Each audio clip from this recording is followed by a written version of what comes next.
ಮಾನ್ಯ ಸಭಾಧ್ಯಕ್ಷರೇ, ತಾವು ಇವತ್ತು ಎಸ್.ಎಂ. ಕೃಷ್ಣ ಅವರ ಬಗ್ಗೆ ತಂದಿರತಕ್ಕಂಥ ಸಂತಾಪ ಸೂಚನೆಯನ್ನು ಬೆಂಬಲಿಸ್ತಾ ಅತ್ಯಂತ ನೋವಿನಿಂದ 4 ಮಾತುಗಳನ್ನು ಆಡೋದಕ್ಕೆ ಬಯಸ್ತೇನೆ. ಎಸ್.ಎಂ. ಕೃಷ್ಣ ಅವರು ಈ ರಾಜ್ಯ ಕಂಡಂಥ, ಬಹುಶಃ ಈ ದೇಶ ಕಂಡಂಥ ರಾಜಕಾರಣದಲ್ಲಿ ಒಂದು ವಿಶೇಷವಾದ ವ್ಯಕ್ತಿತ್ವವನ್ನು ಬಿಟ್ಟು ಹೋಗಿರ್ತಕ್ಕಂಥವ್ರು. ಭಾಳ ಜನ ನಾವು ರಾಜಕಾರಣಿಗಳನ್ನು, ದೊಡ್ಡ ದೊಡ್ಡ ಹುದ್ದೆಗಳನ್ನು ಅಲಂಕರಿಸಿರೋರನ್ನ ನೋಡಿದ್ದೇವೆ ನಮ್ಮ ದೇಶದಲ್ಲಿ. ಆದರೆ ಒಂದು ವ್ಯಕ್ತಿತ್ವ ಅನ್ನೋದನ್ನು ಇವತ್ತು ಅವರು ಮುಂದಿನ ಪೀಳಿಗೆಗೆ ಬಿಟ್ಟು ಹೋಗಿದ್ದಾರೆ ಅಂತಕ್ಕಂಥದ್ದು ನನ್ನ ವೈಯಕ್ತಿಕವಾದಂಥ ಅನಿಸಿಕೆ. ಅವರಿಗಿದ್ದಂಥ ವ್ಯಕ್ತಿತ್ವ, ಪರ್ಸನಾಲಿಟಿ ಇವತ್ತು ರಾಜಕಾರಣದಲ್ಲಿ ನೋಡೋದು ಭಾಳ ವಿರಳ. ಯಾವುದೇ ವಿಷಯವನ್ನು ಅವರು ಗ್ರಹಿಸ್ಕೊಂಡ್ರೆ ಅತ್ಯಂತ ಸಮಾಧಾನವಾಗಿ ಕೇಳೋದರ ಜೊತೆಗೆ ಅವರೇನಾದರೂ ತೀರ್ಮಾನಗಳನ್ನು ಮಾಡುವಂಥ ಸಂದರ್ಭದಲ್ಲಿ ಎಲ್ಲರ ಭಾವನೆಗಳನ್ನು ಮತ್ತು ಅವರ ಅಭಿಪ್ರಾಯಗಳನ್ನು ತಿಳ್ಕೊಂಡು ಅಂತಿಮವಾದಂಥ ತೀರ್ಮಾನ ಮಾಡುವಂಥದ್ದು ಒಂದು ವಿಶೇಷವಾದಂಥ ಗುಣ ನಾನು ನೋಡಿದ್ದು. ಅದಕ್ಕೆ ಒಂದು ಉದಾಹರಣೆಯನ್ನು ಕೂಡ ನಾನು ಈ ಸಂದರ್ಭದಲ್ಲಿ ನೆನಪು ಮಾಡಿಕೊಳ್ತೇನೆ. ಈ ತೇಲ್ಗಿ ಪ್ರಕರಣ ಭಾಳ ದೊಡ್ಡ ಪ್ರಮಾಣದಲ್ಲಿ ನಡೀತಾ ಇತ್ತು. ಇಡೀ ದೇಶದಲ್ಲೇ ಒಂದು ರೀತಿಯಲ್ಲಿ ಎಲ್ಲರಿಗೂ ಕೂಡ ಬೆರಗಾಗುವಂಥ ರೀತಿಯಲ್ಲಿ ಆ ತೇಲ್ಗಿ ಹಗರಣ ನಡೀತು. ಆ ಸಂದರ್ಭದಲ್ಲಿ ಭಾಳ ಚರ್ಚೆಗಳು ನಡೀತಾ ಇತ್ತು. ಪತ್ರಿಕೆಗಳಲ್ಲಿ ಬೇರೆ ಬೇರೆ ವ್ಯಾಖ್ಯಾನಗಳು ಬರ್ತಾ ಇತ್ತು. ತನಿಖೆ ಆದೇಶ ಮಾಡಬೇಕು, ವಿಶೇಷ ತನಿಖೆ ಆದೇಶ ಮಾಡಬೇಕು, CBI ಕೊಡಬೇಕು, CID ಕೊಡಬೇಕು, ಈ ರೀತಿ ಎಲ್ಲ ಚರ್ಚೆಗಳು ಆಗ್ತಾ ಇತ್ತು. ಆ ಸಂದರ್ಭದಲ್ಲಿ ನಾನು ಬೆಳಿಗ್ಗೆ 8 ಗಂಟೆಗೆ ಅವ್ರ ಮನೆಗೆ ಹೋದೆ. ಅವರ ಶ್ರೀಮತಿಯವರು ಪ್ರೇಮಕ್ಕ ಅವರು ತಿಂಡಿ ಬಡಿಸ್ತಾ ಇದ್ರು. ಪರಮೇಶ್ವರ್ ಬಂದಿದ್ದಾರೆ ಅಂತ ಕರಿ ಅಂತ ಒಳಗಡೆ ಒಬ್ಬರೇ ಇದ್ದರು, ತಿಂಡಿ ತಿಂತಾಯಿದ್ರು. ಬನ್ರಿ ಪರಮೇಶ್ವರ್, ದೋಸೆ ಚೆನ್ನಾಗಿದೆ ತಿನ್ನಿ ಅಂದರು. ನಾನಾಗಲೇ ತಿಂಡಿ ತಿಂದ್ಬಿಟ್ಟಿದ್ದೀನಿ ಸರ್ ಅಂದೆ. ಇಲ್ಲ, ಇನ್ನೊಂದು ದೋಸೆ ತಿನ್ನಿ, ಪರವಾಗಿಲ್ಲ, ಏನಾಗಲ್ಲ. ಆಮೇಲೆ ಅವರು ಶ್ರೀಮತಿಯವರು ಪ್ರೇಮಕ್ಕ ಅವರು ಕೂಡ ತಿಂಡಿ ತಿನ್ನಿರಿ ಪರಮೇಶ್ವರ್ ಅಂತೇಳಿ ಅವರು ಬಡಿಸಿದ್ರು. ತಿಂಡಿ ತಿನ್ನುವಾಗ ಅವರ ಶ್ರೀಮತಿಯವರು, ಅದೇನ್ರಿ ಬೆಳಗ್ಗೆ ಇದ್ದರೆ ಆ ತೇಲ್ಗಿ ಅಂತ ಬರ್ತಾ ಇದೆ ಪತ್ರಿಕೆಗಳಲ್ಲಿ, ನೀವು ಅದನ್ನು ನೀವು CBIಗೇನೋ ಕೊಡಬೇಕು ಅಂತ ಎಲ್ಲ ಹೇಳ್ತಿದ್ದಾರೆ, ಕೊಟ್ಬಿಡೋದಲ್ವಾ? ಅದಕ್ಕೆ ಅವರಿದ್ದವರೇ, ಹೋಗೆ ನಿನಗೇನು ಗೊತ್ತು. ಅದಾದಮೇಲೆ ತಿಂಡಿ ಎಲ್ಲ ಆಯಿತು. ವಿಧಾನಸೌಧಕ್ಕೆ ಕ್ಯಾಬಿನೆಟ್ ಇತ್ತು 10:30ಗೆ. ಆ ಕ್ಯಾಬಿನೆಟ್ ಇದ್ದಾಗ ನನ್ನನ್ನು ಬನ್ನಿ ಹೋಗೋಣ ಅಂತಂದರು. ಸಾಮಾನ್ಯವಾಗಿ ಅವರು ಮುಂದ್ಗಡೆ ಕೂತ್ಕೊಳ್ಳೋರು, ಅವತ್ತು ಮಾತ್ರ ಹಿಂದ್ಗಡೆ ಕೂತ್ಕೊಂಡ್ರು. ನನ್ನನ್ನು ಕರೆದು ಪಕ್ಕದಲ್ಲಿ ಕುಂಡಿಸ್ಕೊಂಡ್ರು. ನಾವು ಹೈಗ್ರೌಂಡ್ಸ್ ಪೊಲೀಸ್ ಸ್ಟೇಷನ್ ದಾಟಿದ್ದು. ಪರಮೇಶ್ವರ್, ಪ್ರೇಮ ಹೇಳಿದ್ಲಲ್ಲ, ಅದ್ರ ಬಗ್ಗೆ ನೀವೇನು ಅಭಿಪ್ರಾಯ ನಿಮ್ಮದು ಅಂದರು. ನಾನು ಇದನ್ನು, ಹೌದು ಸರ್, ನಾಳೆ ದಿವಸ ಸುಪ್ರೀಂ ಕೋರ್ಟ್ನಿಂದ ಡೈರೆಕ್ಷನ್ ಬಂದರೆ CBI ಕೊಡಿ ಅಂತಂದರೆ ರಾಜ್ಯ ಸರ್ಕಾರಕ್ಕೆ ಒಂದಿಷ್ಟು ಮುಜುಗರ ಆಗ್ತದೆ, ನೀವು ಕೊಟ್ಬಿಡೋದೇ ಒಳ್ಳೇದು ಸರ್, ಅಮ್ಮವ್ರು ಹೇಳಿದ್ದು ಕರೆಕ್ಟು ಅಂತಂದೆ.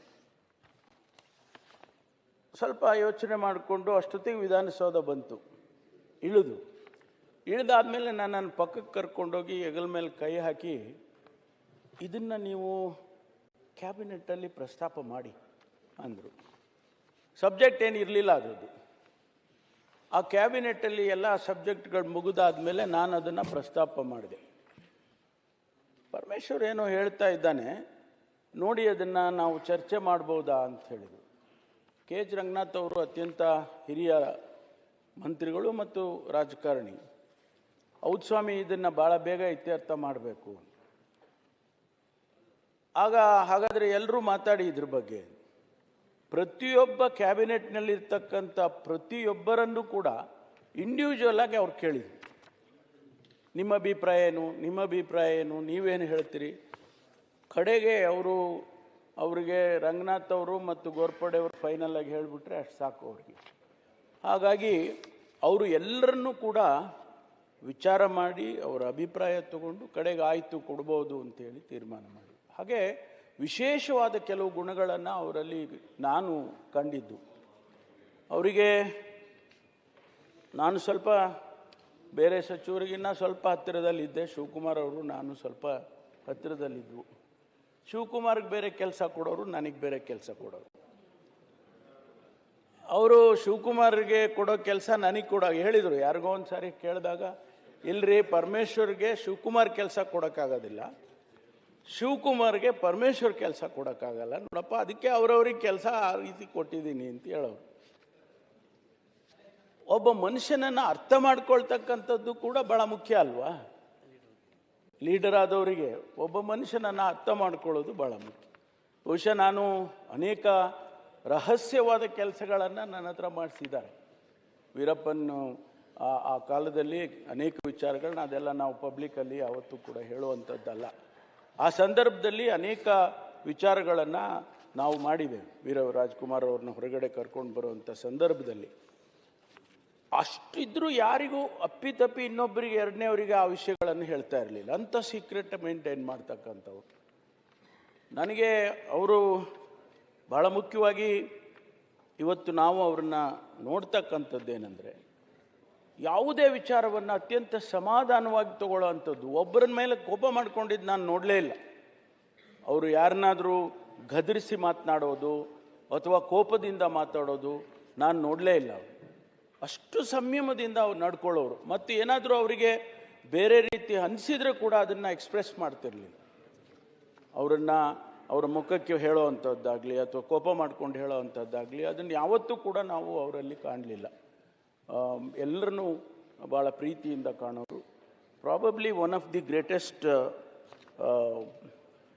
ಸ್ಪೋರ್ಟ್ಸ್ ಆ್ಯಟಿಟ್ಯೂಡ್ ಇರ್ತಕ್ಕಂಥವ್ರು. ನಾವು ಅಂತೀವಿ ಸಾಮಾನ್ಯವಾಗಿ BA ಸ್ಪೋರ್ಟ್ ಕಣ ಅಂತೀವಿ. ಅದನ್ನು ಎಂಥದನ್ನು ಕೂಡ ಅಷ್ಟು ಇದಾಗಿ ತಗೊಳ್ಳೋರು. ಅದಕ್ಕಾಗಿ ಅವರಿಗೆ ವೀರಪ್ಪನ ಇದರ ಸಂದರ್ಭದಲ್ಲಿ, ಕಾವೇರಿ ಗಲಾಟೆ ಆದಂಥ ಸಂದರ್ಭದಲ್ಲಿ, ಬರಗಾಲ ಬಂದಂಥ ಸಂದರ್ಭದಲ್ಲಿ ಅವೆಲ್ಲ ಭಾಳ ಶಾಂತಿಯಿಂದ ಅವುಗಳನ್ನೆಲ್ಲ ಸಾಲ್ವ್ ಮಾಡ್ತಕ್ಕಂಥದ್ದನ್ನು ಮಾಡಿದರು ಅನ್ನುವಂಥದ್ದು. ಹಾಗಾಗಿ ಅವರು ಕೇಂದ್ರದಲ್ಲಿ finance minister for state minister for finance, ಆಮೇಲೆ ಇಂಡಸ್ಟ್ರಿ, ರಾಜ್ಯದಲ್ಲಿ ಇಂಡಸ್ಟ್ರಿ, ನಂತರ ಅವರು ಉಪಮುಖ್ಯಮಂತ್ರಿಯಾಗಿ ಇರಿಗೇಷನ್ನು, ಪವರು, ಇರಿಗೇಷನ್ನು ಇದೆಲ್ಲ ಮಾಡಿದ್ದು ಭಾಳ ಅಪಾರವಾದ ಅನುಭವ. ನನಗೆ ಬಹುಶಃ ಇಡೀ ದೇಶದಲ್ಲಿ ಮಾನ್ಯ ಅಧ್ಯಕ್ಷರೇ ಫುಲ್ ಬ್ರೈಟ್ ಸ್ಕಾಲರ್ಸ್ ಅಂತ ಫುಲ್ ಬ್ರೈಟ್ ಸ್ಕಾಲರ್ಶಿಪ್ ಕೊಡ್ತಾರೆ ವಾಷಿಂಗ್ಟನ್ನಲ್ಲಿ. ವಾಷಿಂಗ್ಟನ್ ಯೂನಿವರ್ಸಿಟಿಯಲ್ಲಿ ಇಡೀ ನಮ್ಮ ರಾಜಕಾರಣದ ಯಾವುದೇ ಸಂದರ್ಭದಲ್ಲಿ ಕೂಡ ಯಾವುದೇ ವ್ಯಕ್ತಿ ಫುಲ್ ಬ್ರೈಟ್ ಸ್ಕಾಲರ್ ಆಗಿದ್ದನ್ನು ನಾನು ಕೇಳಿಲ್ಲ ಮತ್ತು ಎಲ್ಲೂ ಕೂಡ ಓದಲಿಲ್ಲ. He was a Fulbright scholar in Washington university. ಅಷ್ಟೊಂದು ಒಬ್ಬ ದೊಡ್ಡ ವಿದ್ಯಾವಂತನಾಗಿ ಕೂಡ ಅವರು ಎಲ್ಲೂ ಆ ಗರ್ವದಿಂದ ನಡ್ಕೊಳ್ಳೋದನ್ನು ನಾವು ನೋಡಲೇ ಇಲ್ಲ. ಅಷ್ಟೊಂದು ಒಂದು ವ್ಯಕ್ತಿತ್ವ. ನಮಗೆ ಅವ್ರನ್ನ ನೋಡೋದು ಇತ್ತೀಚೆಗೆ ಯುವಕರಿಗೆ ಭಾಳ ನಮಗೆಲ್ಲರನ್ನೂ ಸೇರಿಸ್ಕೊಂಡು ಸಾರ್ವಜನಿಕ ಬದುಕಿನಲ್ಲಿ ಇತ್ತೀಚೆಗೆ ನಾವು ಭಾಳ ಕಲುಷಿತ ವಾತಾವರಣ ಅಂತ ಹೇಳ್ತಾರೆ ಜನರಲ್ಲಾಗಿ. Politics is dirty, it has become dirty. ಯಾರು ಬೇಕಾದರೂ ಯಾರ ಮೇಲೆ ಬೇಕಾದರೂ ಯಾರು ಬೇಕಾದರೂ ಏನು ಬೇಕಾದ್ರೂ ಮಾತಾಡ್ಬೋದು. ಅವರ ಪರ್ಸನಲ್ ವಿಚಾರಗಳನ್ನು ಕೂಡ ಮಾತಾಡ್ಬೋದು. ಕೆಟ್ಟ ಭಾಷೆ ಕೂಡ ಉಪಯೋಗ ಮಾಡ್ಬೋದು. ಅಷ್ಟರ ಮಟ್ಟಿಗೆ ಪಾಲಿಟಿಕ್ಸ್ ಇವತ್ತು ಬದಲಾಗ್ಬಿಟ್ಟಿದೆ.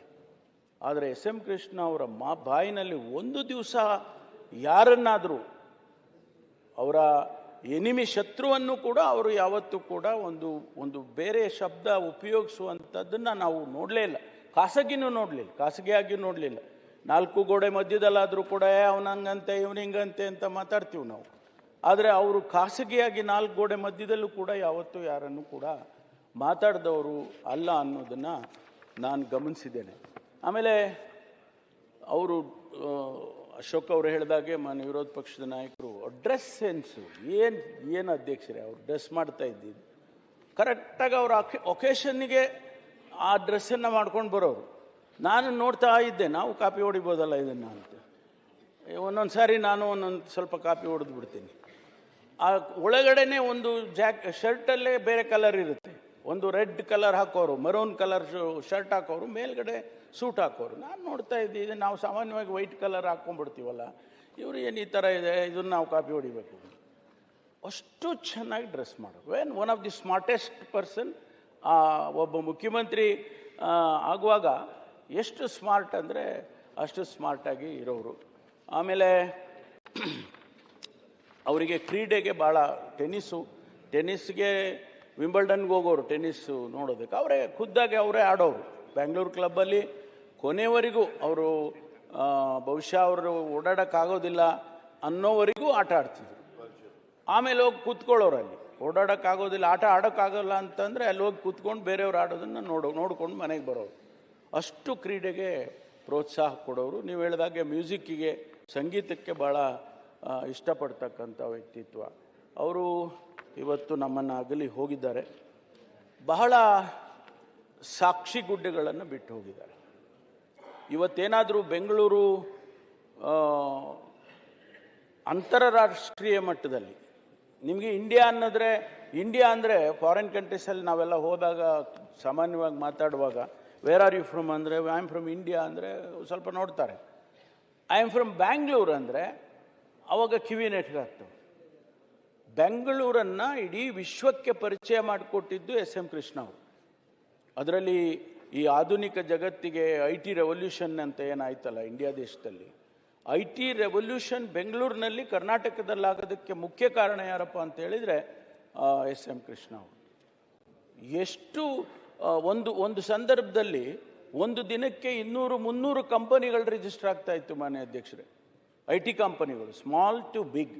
ಇವತ್ತು ಅವೆಲ್ಲ ಕರ್ನಾಟಕದ ಆರ್ಥಿಕ ವ್ಯವಸ್ಥೆಗೆ ಅಷ್ಟೇ ಅಲ್ಲ, ಕರ್ನಾಟಕ ಮತ್ತು ಇಂಡಿಯಾದ ಯುವಕರಿಗೆ ಲಕ್ಷಾಂತರ ಜನ ಇದ್ದಾರೆ ಇವತ್ತು ಬೆಂಗಳೂರಲ್ಲಿ. ಬೇರೆ ಬೇರೆ ರಾಜ್ಯದಿಂದ ಎಲ್ಲ ಬೆಂಗಳೂರಿಗೆ ಬರ್ತಾರೆ, ವಾಪಸ್ ಹೋಗೋದೇ ಇಲ್ಲ. ಅವರು ಇಲ್ಲೇ ಇದ್ಬಿಡ್ತಾರೆ, ಇಲ್ಲೇ ಬರ್ತಾರೆ. ಈ ವಾತಾವರಣ, ಈ ಜನರ, ಈ ನಮ್ಮ ಕನ್ನಡಿಗರು ನಾವು ಹೆಂಗಪ್ಪ ಅಂದರೆ ಹೌದಪ್ಪ ಸ್ವಾಮಿಗಳು ಅನ್ನಂಗೆ ನಾವೆಲ್ಲರನ್ನೂ ಭಾಳ ಪ್ರೀತಿಯಿಂದ ವಿಶ್ವಾಸದಿಂದ ಕನ್ನಡಿಗರು ಕಾಣ್ತಾರೆ. ಹಾಗಾಗಿ ಬೆಂಗಳೂರಿಗೆ ಬಂದವರು ವಾಪಸ್ ಹೋಗೋದಿಲ್ಲ. ಅದಕ್ಕೆಲ್ಲ ಆ ಉದ್ಯೋಗವನ್ನು ಸೃಷ್ಟಿ ಮಾಡ್ತಕ್ಕಂಥ ಕೆಲಸ ಎಸ್.ಎಂ. ಕೃಷ್ಣ ಅವರು ಮಾಡಿದರು. ಮತ್ತು ಆರ್ಥಿಕ ವ್ಯವಸ್ಥೆಗೆ ಇವತ್ತು ನಾವು ಸೆಕೆಂಡ್ ಹೈಯೆಸ್ಟ್ GST ಕಟ್ತಾ ಇದ್ದೀವಿ. ಇಂಡಿಯಾ ದೇಶದಲ್ಲಿ ಮಹಾರಾಷ್ಟ್ರ ಬಿಟ್ಟರೆ ಕರ್ನಾಟಕ ಸೆಕೆಂಡ್ ಹೈಯೆಸ್ಟ್ GSTಯನ್ನು ಕಟ್ತಾ ಇದ್ದೀವಿ. ಆ ಆರ್ಥಿಕತೆ ಆಗಬೇಕಲ್ಲ, ಏನಾದರೂ ಇದು ಬೇಸಿಸ್ ಬೇಕಲ್ಲ ನಮಗೆ. ಆ ಬೇಸಿಸ್ ಆಗಿದ್ದು ಈ IT ರೆವಲ್ಯೂಷನ್ ಆದ್ದರಿಂದ ಅದಕ್ಕೆ ಸಬ್ಸಿಡರಿ ಇಂಡಸ್ಟ್ರಿಗಳು ಬೇಕಾದಷ್ಟು ಇವತ್ತು ಬೆಳೆದಿದ್ದಾವೆ. ಈಗ ಹೊಸದಾಗಿ ನಮ್ಮ ಮುಖ್ಯಮಂತ್ರಿಗಳ ಅಧ್ಯಕ್ಷತೆಯಲ್ಲಿ ಏರೋಸ್ಪೇಸ್ ಟೆಕ್ನಾಲಜಿ ಬಂದಿದೆ. It is totally new in India. ಹೊಸದಾಗಿ ಇವತ್ತು ಆ ಏರೋಸ್ಪೇಸ್ ಟೆಕ್ನಾಲಜಿ ಪ್ರಾರಂಭ ಆಗ್ತಾ ಇದೆ. ಅದಕ್ಕಾಗಿ ಒಂದು SEZ ಅನ್ನು ಕೂಡ ಈಗಾಗಲೇ ಮಾಡಿದ್ದಾರೆ. ಅದು ಮುಂದಿನ ದಿನದಲ್ಲಿ ಲಕ್ಷಾಂತರ ಜನರಿಗೆ ಉದ್ಯೋಗವನ್ನು ಸೃಷ್ಟಿ ಮಾಡಿಕೊಡುತ್ತೆ ಅನ್ನೋದು. ಆದ್ದರಿಂದ ಇವತ್ತು ಎಸ್.ಎಂ. ಕೃಷ್ಣ ಅವರು ಮಾಡಿರ್ತಕ್ಕಂಥ ಆ ಸಾಧನೆಗಳು ಮತ್ತು ಆಡಳಿತ ವ್ಯವಸ್ಥೆಯನ್ನು ಹೇಗೆ ನಿಭಾಯಿಸಬೇಕು ಅಂತ ತಮಗೆ ಗೊತ್ತಿದೆ. ಒಂದು ಖಾತೆ ತಗೋಬೇಕಂದ್ರೆ ಇವತ್ತಿಗೂ ಕೂಡ ಎಷ್ಟು ಕಷ್ಟ ಇದೆ ತಹಸೀಲ್ದಾರ್ ಆಫೀಸ್ನಲ್ಲಿ, ಇವತ್ತಿಗೂ ಕೂಡ. ಆದರೆ ಅದನ್ನು ಡಿಜಿಟಲೈಸೇಷನ್ ಮಾಡಿ ಅದಕ್ಕೆ ಭೂಮಿ ಅಂತ ಹೇಳಿ ಹೆಸರಿಟ್ಟು ಅಂತಾರಾಷ್ಟ್ರೀಯ ಮಟ್ಟದಕ್ಕೆ ಅದಕ್ಕೆ ಪ್ರಶಂಸೆ ಬಂತು. ಅದಕ್ಕೆ ಪ್ರೈಸ್ ಕೊಟ್ಟರು, ಇಂಟರ್ನ್ಯಾಷನಲ್ ಪ್ರೈಸ್ ಕೊಟ್ಟರು, ಸಿಕ್ತು ಅದಕ್ಕೆ ಆ ಭೂಮಿ ಪ್ರೋಗ್ರಾಮಿಗೆ. ಅದು ಇವತ್ತು ಒಂದು ಹೊಸ ಬದಲಾವಣೆಯನ್ನೇ ಕಂದಾಯ ಇಲಾಖೆಯಲ್ಲಿ ತಂದುಬಿಟ್ಟಿದೆ. ಹಾಗಾಗಿ ಅದು ಕೂಡ ಒಂದು ಹೊಸ ಪ್ರಯೋಗ ಅವ್ರು ಮಾಡಿದ್ದಂಥದ್ದು. ಮತ್ತು ಬೇರೆ ಬೇರೆ ಇಲಾಖೆಗಳಲ್ಲಿ ಮಾಡ್ತಕ್ಕಂಥ ಕೆಲಸಗಳೇನಿತ್ತು ಅದು ಭಾಳ ಜನ ಅವ್ರನ್ನ ಟೀಕೆ ಮಾಡೋರು. ಏನು ಬರೀ ಇವರು ಬೆಂಗಳೂರಿಗೆ ಅಷ್ಟೇ ರೀ, ಇವರು ಅರ್ಬನ್ ಮಿನಿಸ್ಟ್ರು, ಚೀಫ್ ಮಿನಿಸ್ಟ್ರು, ರೂರಲ್ಲಿಗೇನು ಮಾಡಲಿಲ್ಲ, ರೈತರಿಗೇನು ಮಾಡಲಿಲ್ಲ. ಮಕ್ಕಳಿಗೆ ಬಿಸಿ ಊಟದ ಕಾರ್ಯಕ್ರಮ ತಂದ್ರಲ್ಲ, ಅದು ವಿಶ್ವನಾಥ್ ಅವರು ಪ್ರೈಮರಿ ಸೆಕೆಂಡ್ರಿ ಎಜುಕೇಷನ್ ಮಿನಿಸ್ಟ್ರಿ ಇದ್ದರು, ನಾನು ಹೈಯರ್ ಎಜುಕೇಷನ್ ಮಿನಿಸ್ಟ್ರಿ ಇದೆ. ಅವ್ರಿಗೆ ಹೇಳಿದರು, ನೋಡ್ರಿ ವಿಶ್ವನಾಥ್, ಈ ಪ್ರೋಗ್ರಾಮನ್ನು ನಾವು 7 ಜಿಲ್ಲೆಯಲ್ಲಿ ಮಾತ್ರ ಪ್ರಾರಂಭ ಮಾಡೋಣ. ಉತ್ತರ ಕರ್ನಾಟಕದ 7 ಜಿಲ್ಲೆಯಲ್ಲಿ ಪ್ರಾರಂಭ ಮಾಡಿದ್ವಿ. ಅದು ಇವತ್ತು ಇಡೀ ದೇಶದಲ್ಲಿ ಒಂದು ನ್ಯಾಷನಲ್ ಪಾಲಿಸಿಯಾಗಿ ಮಧ್ಯಾಹ್ನದ ಬಿಸಿ ಊಟ ಇವತ್ತು ಎಲ್ಲ ಮಕ್ಕಳಿಗೂ ಸಿಗುವಂತಾಗಿದೆ. ಅದರಿಂದ ಇವೆಲ್ಲ ನಾವು ನೆನಪಿಸ್ಕೊಳ್ಳುವಾಗ ಯಾರು ಯಾವ ವ್ಯಕ್ತಿ ಇದಕ್ಕೆ ಕಾರಣೀಭೂತರು ಅನ್ನೋದನ್ನು ಕೂಡ ನಾವು ನೆನೆಸ್ಕೋಬೇಕಾಗ್ತದೆ. ಇವೆಲ್ಲ ಸಾಕ್ಷಿಗುಡ್ಡೆಗಳು. ನನಗಿನ್ನೂ ಚೆನ್ನಾಗಿ ಜ್ಞಾಪಕ ಇದೆ, ವಾಜಪೇಯಿ ಅವರು ಇದು ಫೌಂಡೇಶನ್ ಹಾಕೋದಕ್ಕೆ ಬಂದರು, ಇಂಟರ್ನ್ಯಾಷನಲ್ ಏರ್ಪೋರ್ಟ್ ಫೌಂಡೇಶನ್ ಆಗೋದಕ್ಕೆ ಬಂದರು. ನಾವೆಲ್ಲ ಇದ್ವಿ ಜೊತೆಯಲ್ಲ. ಅವತ್ತು ವರ್ಚುವಲ್ ಆಗಿ, ಅಂದರೆ ಏರ್ಪೋರ್ಟಿಗೆ ಅಲ್ಲಿ ಜಾಗಕ್ಕೆ ಹೋಗಲಿಲ್ಲ ವಾಜಪೇಯಿ ಅವರು, ಇಲ್ಲೇ ವಿಧಾನಸೌಧದಲ್ಲಿ ಬ್ಯಾಂಕ್ವೆಟ್ ಹಾಲ್ನಲ್ಲೇ ಆ ವರ್ಚುವಲ್ ಆಗಿ ಆ ತೆಂಗಿನಕಾಯಿಯನ್ನು ಹೊಡೆದು ಮೊದಲನೇ ಬಾರಿ ಎಲ್ಲರಿಗೂ ಏನಪ್ಪ ಇದು ಸ್ಕ್ರೀನ್ ಮೇಲೆ ತೆಂಗಿನಕಾಯಿ ಹೊಡಿತಾ ಇದ್ದಾರೆ ಅನ್ನೋ ಥರ. ಆ ರೀತಿ ಒಂದು ಹೊಸ ಆವಿಷ್ಕಾರಗಳನ್ನು ಕೂಡ ತರ್ತಕ್ಕಂಥದ್ದು ಇವತ್ತು international airport, Bangalore international airport is one of the best international airport in the world, not in the country, in the world. ಈಗ ನಮ್ಮ ಟರ್ಮಿನಲ್ 2 ಇದೆಯಲ್ಲ, ನೀವೆಲ್ಲೂ ನೋಡೋಕ್ಕಾಗೋದಿಲ್ಲ ಅಂತ ಟರ್ಮಿನಲ್, ಅಷ್ಟು ಬ್ಯೂಟಿಫುಲ್ ಆಗಿ ಮಾಡಿದ್ದಾರೆ. ಇದಕ್ಕೆಲ್ಲ ಕಾರಣ ಯಾರಾದರೂ ಇರಬೇಕಲ್ಲ. ಇದಕ್ಕೆಲ್ಲ ಕಾರಣ SM ಕೃಷ್ಣ ಅವರು ಅಂಥೇಳಿ ನಾನು ಈ ಸಂದರ್ಭದಲ್ಲಿ ನೆನೆಸ್ಕೊಳ್ತೇನೆ. ಬಹಳ ಅವರು ಕೊನೆಯಲ್ಲಿ ಆರೋಗ್ಯದಿಂದ 3-4 ತಿಂಗಳು ಭಾಳ ಸಫರ್ ಪಟ್ಟರು. ನಾವು ಯಾರೂ ಕೂಡ ಹೋಗಬೇಕು ಅಂತೇಳಿದರೆ ಅಲ್ಲಿ ಇನ್ಫೆಕ್ಷನ್ ಆಗುತ್ತೆ ಅಂತೇಳಿ ನಾವು ಹೆಚ್ಚು ಯಾರೂ ನೋಡೋಕ್ಕಾಗಲಿಲ್ಲ ಅವ್ರನ್ನ. ಆದರೆ ಭಾಳ ದುಃಖದಿಂದ ಇವತ್ತು ನಾವು ಅವರನ್ನು ಸ್ಮರಿಸ್ಕೊಳ್ತೇನೆ. ಅವರು ಕಾಂಗ್ರೆಸ್ ಪಕ್ಷಕ್ಕೆ ಒಂದು ರೀತಿಯಲ್ಲಿ ಅಸೆಟ್ ಆಗಿದೆ. ಅವರು ಅಧ್ಯಕ್ಷನಾಗಿದ್ದಾಗ 12 ಜನ ಉಪಾಧ್ಯಕ್ಷರನ್ನು ಮಾಡಿದರು. ಆ 12 ಜನದಲ್ಲಿ ನಾನು ಕೂಡ ಒಬ್ಬ ಉಪಾಧ್ಯಕ್ಷನಾಗಿ ಅವರ ಜೊತೆಯಲ್ಲಿ ಕೆಲಸ ಮಾಡುವಂಥ ಸೌಭಾಗ್ಯ ನನಗಿತ್ತು. ಅವರು ಏನು ಮಾಡಿದರು ಅಂದರೆ, women wing and youth wing ಇದು ಎರಡನ್ನು ನನಗೆ ಕೊಟ್ಟಿದ್ರು. ನಾನೊಂದಿನ ಹೋಗಿ ಕೇಳಿದೆ, ಯಾಕೆ ಸರ್ ಹೋಗಿ ನನಗೆ ವುಮೆನ್ ವಿಂಗ್ ಕೊಟ್ಟಿದ್ದೀರಲ್ಲ ಅಂತ. I know you can handle them. ಅಂದರೆ ಜೋಕ್ ಕೂಡ ಹೇಗೆ ಮಾಡೋರು ಅಂದರೆ ಒಂದು ಸಟಲ್ ಜೋಕ್ ಅವ್ರದ್ದು. ಆ ರೀತಿ ಉತ್ತೇಜನ ಕೊಡ್ತಕ್ಕಂಥದ್ದನ್ನು ಕೂಡ ಅವರು ಮಾಡ್ತಕ್ಕಂಥದ್ದನ್ನು ನಾನು ಪಕ್ಷದಲ್ಲಿ ಅವರ ಜೊತೆಯಲ್ಲಿ ಕೆಲಸ ಮಾಡಿದನು. ಅದಕ್ಕಾಗಿ ಬಹಳ ದುಃಖದಿಂದ ಇವತ್ತು ನಾನು ಅವರಿಗೆ ಸಂತಾಪವನ್ನು ಸೂಚನೆ ಮಾಡ್ತಾ, ತಾವು ತಂದಿರತಕ್ಕಂಥ ಈ ಸಂತಾಪ ಸೂಚನೆಗೆ ಬೆಂಬಲ ಕೊಟ್ಟು ಅವರ ಆತ್ಮಕ್ಕೆ ಶಾಂತಿ ಸಿಗಲಿ, ಅವರನ್ನು ಮುಂದಿನ ಪೀಳಿಗೆ ವಿಶೇಷವಾಗಿ ಸಾರ್ವಜನಿಕ ಬದುಕಿನಲ್ಲಿ ಅವರನ್ನು ಅನುಕರಣೆ ಮಾಡುವಂತಾಗಲಿ, ಜೊತೆಗೆ ಅವರ ನಷ್ಟವನ್ನು ಅವರ ಕುಟುಂಬ ವರ್ಗದವರಿಗೆ ಭರಿಸ್ತಕ್ಕಂಥ ಶಕ್ತಿಯನ್ನು ಭಗವಂತ ಕೊಡಲಿ ಹಾಗೆ ಅಂತೇಳಿ ಹೇಳ್ತಾ ಧನ್ಯವಾದಗಳನ್ನು ಅರ್ಪಿಸಿ ನನ್ನ ಮಾತು ಮುಗಿಸ್ತೇನೆ. HK ಪಾಟೀಲ್ರು, next Zameer Ahmed, next GT Deve Gowda, Suresh. ಸನ್ಮಾನ್ಯ ಅಧ್ಯಕ್ಷರೇ, ತಾವು ತಂದಿರುವ ಸಂತಾಪ ಸೂಚನೆಗೆ